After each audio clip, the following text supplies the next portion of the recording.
যদি সম্ভব হয় সকাল সন্ধ্যা এমনভাবে অতিবাহিত করবা যে তোমার দিলের মধ্যে কোনো মুসলমানের ব্যাপারে হিংসা নাই, হাসাদ নাই।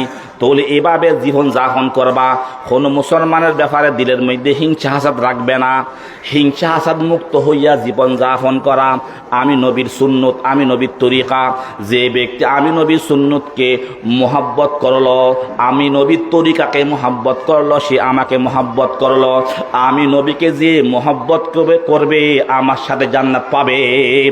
তাহলে নবী বলতেছেন আমি নবীর তরিকা হলো হিংসা হাসাদ মুক্ত হইয়া জীবন যাপন করা, কোনো মুসলমানের ব্যাপারে হিংসা হাসাদ না রাখা।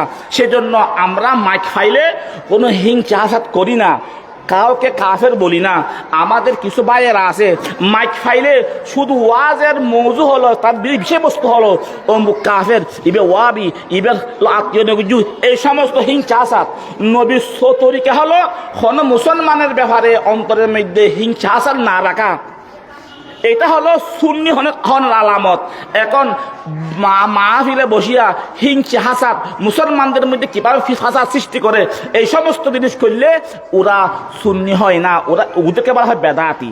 আল্লাহ তাআলা আমাদেরকে খাঁটি আশিক রাসূল হওয়ার তৌফিক দান করুক, খাঁটি নবীর সুন্নত অনুযায়ী জীবন যাপন করার তৌফিক দান করুক, বেশি বেশি দরুদ শরীফ তেলাওয়াত করার তৌফিক দান করুন। আমিন।